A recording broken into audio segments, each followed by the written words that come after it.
Let's talk housebreaking your German Shepherd and what that entails. First of all, when we're talking about housebreaking a working breed dog, sounds difficult because it kind of is. Um, the first part of that, with that housebreaking, is interesting because these are dogs that are built to be on farms, and these are dogs built to be doing specific special jobs. It's not as easy as just what you think of housebreaking them. For instance, my German Shepherd, I do not live on a farm and I do not have livestock. Not yet. I plan on getting a bunch of chickens, but that's, you know, in the future. Right now, I don't have a whole bunch of livestock. So I still have to train this dog mentally and physically and get him to be doing the things that I want him to be doing, especially when it comes to the house for all of us to live a peaceful life. So, my dog, Grim here, has to be at his best to be able for all of us to live in harmony together. Um, so, housebreaking isn't going to be something that's going to be super easy. Now, when you get a working dog, a working breed dog, German Shepherd, Dutch Malinois, whatever you have, even let's say a Border Collie, right? These dogs are built to be on the farm. So, a dog like that we're looking at that's built to be on the farm is going to have high energy. This means they're just going to be excited about life all the time. And don't we wish as people we could be excited about life all the time? They're going to be running around and they're going to be acting crazy, especially during the times that they haven't trained and they just got out of the kennel. They're going to be running all over the place. So I have Grim here. I haven't trained him yet. Haven't done any training. He's coming straight out of the house with no training at all, just fresh out, so you can see what it's like to have a working dog and how they act. Just in case you haven't had one yet, or you're thinking about or planning on getting one. So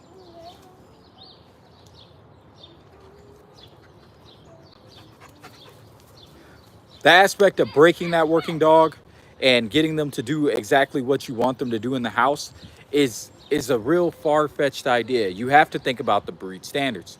And when we're thinking about them having that high energy and just running around the yard and running around in your house and jumping up, maybe knocking things over on accident because they're big and clumsy and they're just ready to herd something, or even hurting your cats and your other animals, we have to look at the breed specifics of the dog. It's going to be very difficult for you to get your dog to not do those things.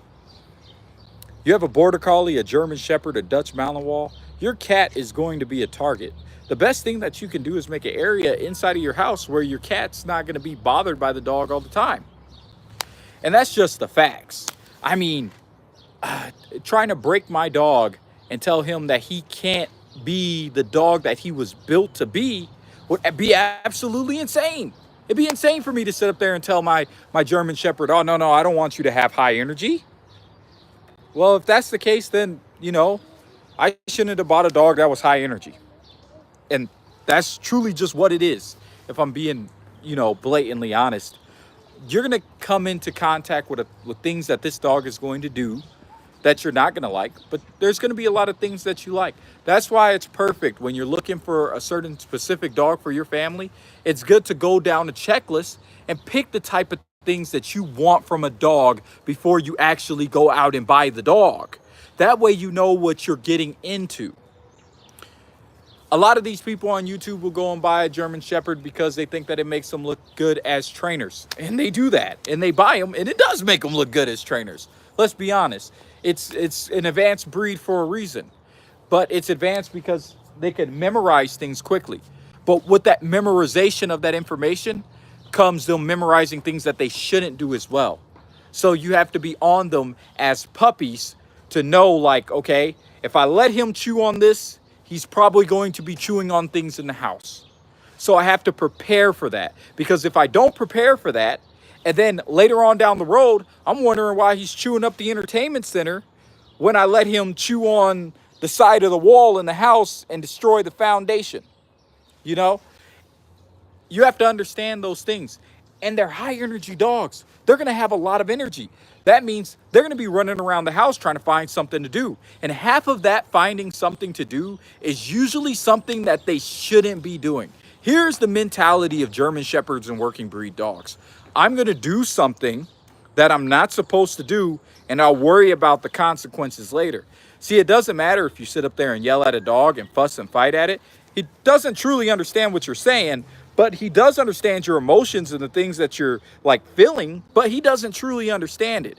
And he'd rather just do it because he can get that off quick than to sit up there and, not do it. Like, so if a working breed that has a high prey drive because it's used to herding animals, such as a German Shepherd, a Dutch Malinois, Border Collies, even some Labrador Retrievers, if it sees that animal take off, guess what he's going to do with a high prey drive? That's what he's been built to do. He's going to do what he's been built, what he's been put on this earth to do, and that's to go chase and, if possible, bite. Now, Grim won't bite because I've taught him to be friendly with other animals. But, you never know. He might just bite it. He might just get curious one day and bite a squirrel if he get a hold of it. He's gotten a hold of it one before. He hasn't bit it, but he might try it. It's what he's bred to do. It's truly breed specific. If you want them to be calmer in the house, you got to take them out and train them like they was on the farm. And that's difficult because on the farm, you have livestock. You have animals running around that they can chase. You got animals that they can herd. You got all sorts of things going on. Heck, they can even chase a tractor. Like, they can do so much that they just can't do in your backyard. And I have a pretty spacious backyard. I've got a gigantic backyard. And he still can't do the amount of things that he would do if he was on a farm. It's going to take me a lot longer to be able to fulfill him and to make him happy. But since I bought the dog, I have to dedicate my life to that dog for as long as he's going to be on this planet, which he's not going to be on this planet as long as I'm going to be on this planet. Let's be serious. So if he can wake up every day and feel full of life and come out, then I should too. And we should both be able to train together. And that's why I like working breed dogs, for one, because, I'll never be out of exercise if I got a German Shepherd. He's always going to keep me exercise because I'm going to have to go out every single day and train him. Because if you own a working breed dog, you know that I'm speaking facts. After 4 days, he's willing to chew a hole through your couch, and they will do it. I've never had to have those problems. I've never had to have those problems with any of the dogs that I've ever owned because I know that a tired dog equals a well-behaved dog. And part of the way to get you living comfortably inside of your house with a dog, with any type of animal, is to make sure that they're fulfilled physically and mentally. They're getting that exercise they need, and they're doing the things that they need, to be able to live that life. So even like chewing on things to get that frustration out. A Kong with frozen food inside of it, the classic things that we know. Get some steak, get chicken, whatever, you can find inside of the house, stuff it inside of a Kong, put it in the freezer, and then give it to them later. Come up with puzzles, slowly feed them from your hand. These are the ways that you teach a dog to live happily inside of your house. If you don't do these things, then you're going to be miserable and you're going to want to get rid of the dog. There has been so many stories that I can't even tell you of when we go to shelters and we go and we look at shelters and there's so many German Shepherds and there's so many working breeds. The reason is because people get them with this expectation that they're going to be like just any other regular dog, and they're not going to be like the breed specific standard that they're written about, that they have to look at. And then they go and they get this dog, and then after a while they say, oh my gosh, this dog is too much for me to handle. I got to get rid of it. And sorry if it happened to you, but you got to look at the breed specifics of the dog. You got to look at what the dog is going to be like. Heck, I would even look at some videos and see like, what is that dog actually like? And I'm not talking about training videos where they put the dog on a leash after they done tired the dog out for 2 hours and walked him around. I'm talking about videos where the dog has not trained and you get to see what that breed is actually like. Or maybe even go to a friend and see what that breed is actually like before you introduce that dog into your home. That's going to be like the prime indicator of having a good relationship with your dog inside of your home, to the point where you don't feel like you need to be over them every 24 hours a day trying to monitor them and helicopter them, because that honestly would just make things worse. Breathing down their back all the time to tell them no is just going to make things worse inside of your household. And everybody wants a dog that they could just trust, that they could just be like, okay, I could leave him inside of the house, and when I come home, he hasn't torn the trash up. You know what I'm saying? But he's probably going to tear the trash up if you haven't set up routines for him to avoid the trash. If he's frustrated and if he knows that there's food in there, he's probably going to tear up the trash. So what do? If you don't got one of those steel trash cans, man, get creative. Put something on top of the trash can that's heavy so he won't go inside of the trash can when you're not at work. It's just simple things that you can do to prevent yourself from having to deal with that frustration. But remember, everything is in exchange. If he can't get to the trash can to take out his frustration, what's he going to take out on his frustration next, right? So that exercise is very important, because once you start exercising your dog and you get him to the point where he's tired every day and you get him to the point where he's starting to feel fulfilled, he is going to show that appreciation in return. And there's only one way that he can show that appreciation in return, is by trying to be, a good dog for you. Because that's truly what we want. We want to live in harmony with our dogs. All of us on the planet want the same thing. If we own a dog, we want to live in harmony with them. Nobody wants to have a dog that's tearing up their yard, tearing up their house, and destroying things. And that's just the results of a dog that is frustrated. That is the results of a dog that is frustrated. If your dog is not housebroken and he's tearing things up, he's probably frustrated. Rims just walked off. Look at him. He's thinking about going over there, which he's not supposed to. So we're going to break his concentration real quick. Come here. Good boy. Yes. Perfect. Good recall. He's waiting to play as well. I think we're going to do some exercises real quick. And I'm going to show you a couple of ways that, you can use just simple things that you can do to get your dog to not be so frustrated, and you can feel like he is the most housebroken dog in the world because he's no longer acting a fool inside of your house. And the way that you fix that behavior is simply with exercise and training.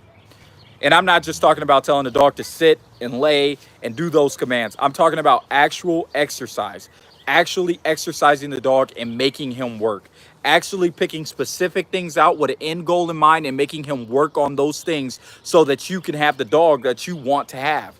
Grim, here, bring it. Go, bring it.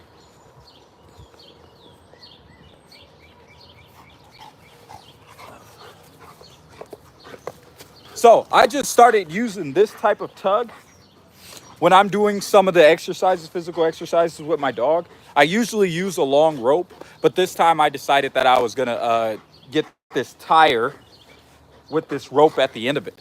And to tell you the honest truth, I'm kind of liking it more than the rope. I feel like this tire with this rope on it gives me more of a more closer connection when I'm playing tug, and it allows his power and my power to kind of like mesh together so we're not like overpowering each other constantly. And it gives him a chance to actually win the game.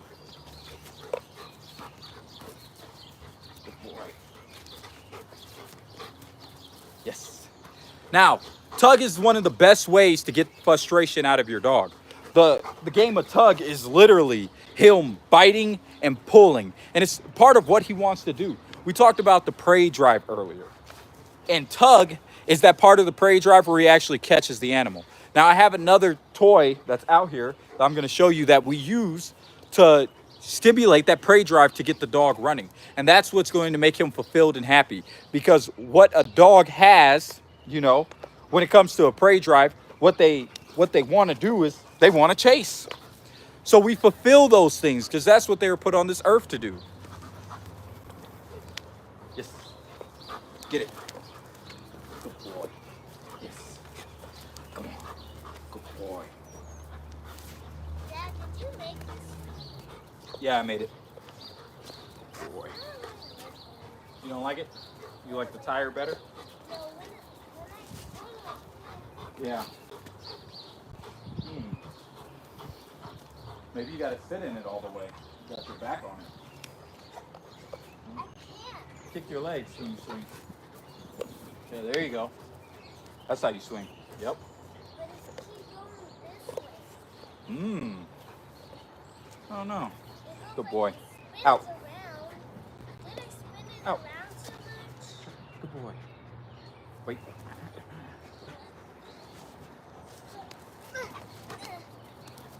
Go get it. So,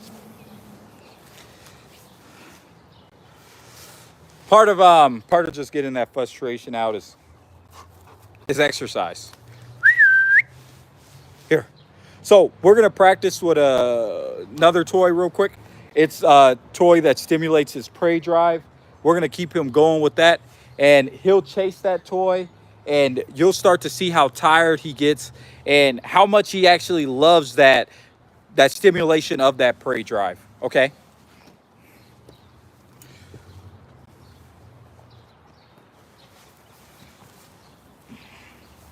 Watch out, Sada. Good boy. Yes. Out.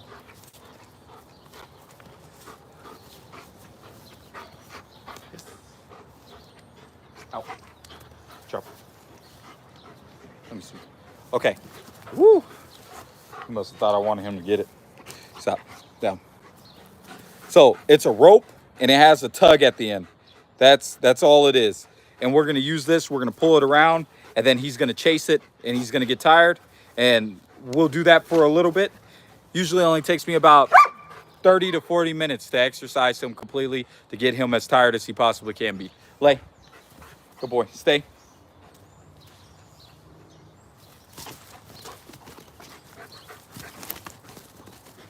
Good boy. Yes. Yes. Good boy. Yes. Okay. Sit. Out. Sit. Come here. Sit. Sit. Good boy. Wait. Go. Come on. Good boy. Yes. Yes. Good boy. Yes. Good boy. With these games, I want you to take on the role of you being the dog's coach. Hey, thank you. I appreciate it. You're taking on, you're being the dog's coach, and you're training them. You're training your dog to be the dog that you want them to be. Good boy. Yes. Good boy. Out. Drop it. Good boy. Drop it. Out. Sit. Put. Stay. Go. Yes. Now, we're not just going to use a tug when we're training. We're not just going to use the toys. So there's two things that you have to have. You have to have physical training and you have to have mental training. That physical training is the tug. That physical training is stimulating that prey drive. And as soon as you see Grim, you're going to see his tongue is hanging out. He is completely fatigued right now. And we've only trained for a good 8 to 10 minutes with these high auxiliary trainings. Now, when we pull up, I'm going to pull back up this tug and we're going to play with that. And I'm going to mix commands into it. And that's going to help him become exercised mentally, which is going to help calm him down even more. He's going to be more adept to follow commands if he's tired. It's a lot easier to follow commands when you're, not super high off of adrenaline because you're a working dog and that's what you're made for. All right. So, simple commands. Good boy. Yes. Good boy. Yes. Come on. Yes. Yes. Get it. Good boy. Come on. Yes. Get it. Yes. Get it. Good boy. Get it. Get it. Come on. Good boy. Yes. Yes. Okay. Out. Good boy. Sit. Come here. Sit. Sit. Yes. Play. Good boy. Stay. Wait.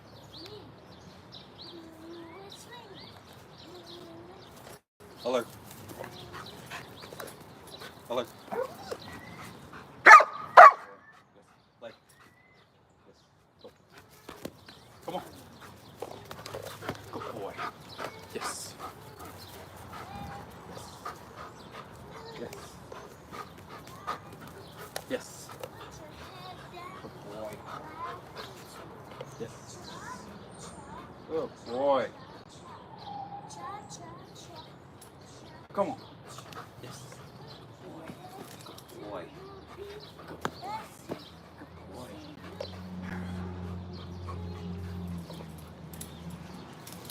Easy sit, lay commands. All those things are going to help you get your dog to be the type of dog that it wants to be. Okay, so a lot of people work, right? And it's unrealistic to say that you're going to be able to train your dog every day unless you're just crazy dedicated like I am. I come out here every day with Grim and I train him no matter if it's like raining, if it's snowing, whatever. We're still out here training. We practice our commands in the snow. We practice mock veterinarian checkups, because the more that you practice something, especially with the German Shepherd, the more that they're able to, you know, take in that information and continue to practice it. Hey, what's up? I'm from Iowa, from the Midwest. So the more you take in that information, the more and you're like able to teach that dog those repetitive actions, the more he's going to start to understand, and the more likely he'll be able to like do those things. It's basically the repetition creates the behavior that you want. So if I want my dog to perform good at the vet, what I do is I get a park bench, I get him on top of the park bench, and I perform a mock interview of me actually being at a vet. That way, when he goes into the vet, he knows exactly what he's going to do beforehand because he's practiced it so much. It's the same as if somebody was to come over to your house and come into your house. You wouldn't want him to jump up on that person. So before those people even came in, you practiced with somebody so that your dog could, you know, understand what to do in that situation. Have I ever seen a Iowa women's basketball game in person? Yeah, I have. My dad's more into women's basketball than I am, but it is pretty cool. I'm not gonna lie. So we go to a lot of hockey games. They do a lot of hockey out here. I'm originally from California, and I had moved here when I was about 13 years old. And so the whole Iowa experience was completely new to me, but it definitely grew on me. It's a beautiful time. Oh, yeah. I, there's some people talking about she's the woman version of LeBron right now. I don't know how true that is, but yeah, they definitely say it. So with so basically house training your dog, especially if it's a working dog, the things that you really have to pay attention to are their energy. That's going to be one of the biggest things.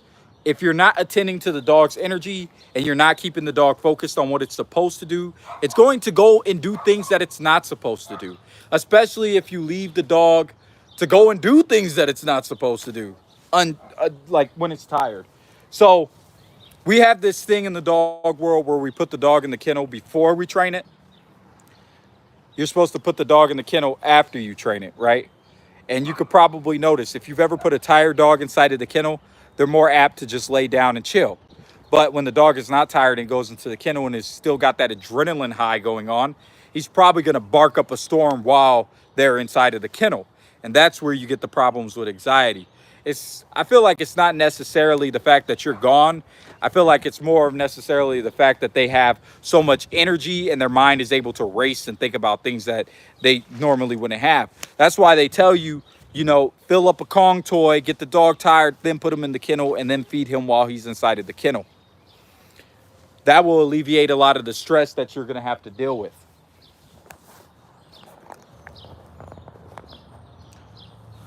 That's a perfect shot.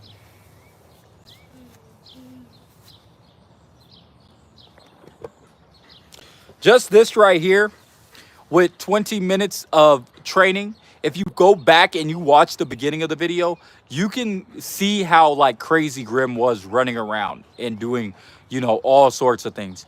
Now he's laying down and he's getting pet, and he's one of the calmest dogs in the world.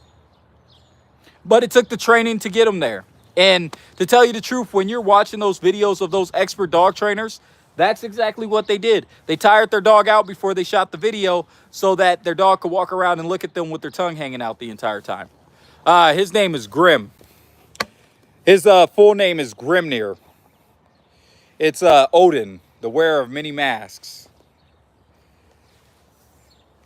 So, the mental exercise is important. The physical exercise is important. And when you're mentally exercising your dog, you're also physically exercising your dog. You're doing two things at once. So you're getting the tug, you're moving them around, but you're also teaching them the commands that you want them to learn. Now, when your dog starts to get real fatigued, it's not going to be adept to listen to your commands as well as it did when it wasn't tired. Unless you have treats, and I'm perfectly cool with treat work. The only thing that I say about treat work, if you're going to use treats, use something natural like actual meat. They call them high reward treats. I call them healthy treats, because if you feed them that processed food, it's basically like giving your kid a candy bar every single day. Okay? Here.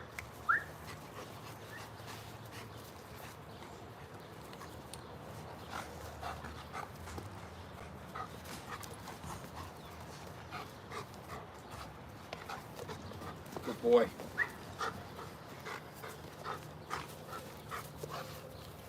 Basically, the name of the game is trying to get your dog to be as fulfilled as possible. Remember, if you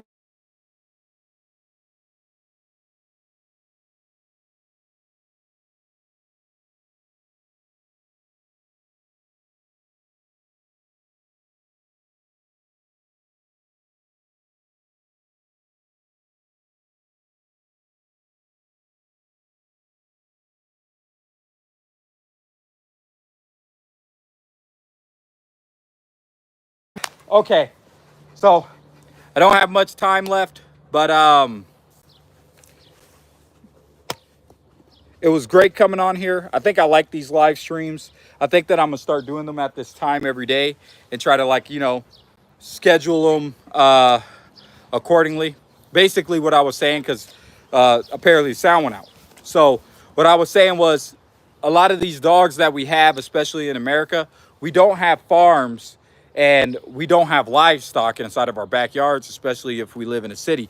So what we have to do is we have to come up with ways to keep the dog fulfilled and keep the dog tired. And that's what's going to make the dog happy, because now you're giving it a purpose. The dog has a job, and his job is to work out. Okay, So go get it. in order to get rid of the frustration, we have to do the things that we need to do and just be responsible pet owners. You know, Go get it. you can get a pit bull and have him sleep on the couch and he'll just sit there all day and sleep. Sometimes you don't even have to train some dogs. But when you got a working breed, you got to work too. That's just how it goes. If you got a working breed, you got to work. So this has been from the Prairie Shepherd. I think I'm gonna start doing these live streams more often. I think I'm gonna start every day at about 6:30, depending on when I get off work. I have two jobs, so I work in the morning, then I work in the evening, and then I come and do this. So I'll probably start at 6:30 or so and do this every day till about 7:15. Thank you guys. Thank you all for the support. I appreciate you so much. Sit. And we're out. Sit. Good boy. Hey, shout out to Woo Riders DG. Hey, thank you, man. I appreciate you. Thanks for coming to the channel, and thanks for supporting. Yeah, I love Labradors too. Yeah, labs are dope. I'm a black lab type of person myself. This is actually the first dog I've ever had that has a long coat. And man, I tell you, this dog sheds like no other. Destroyed my furnace one day.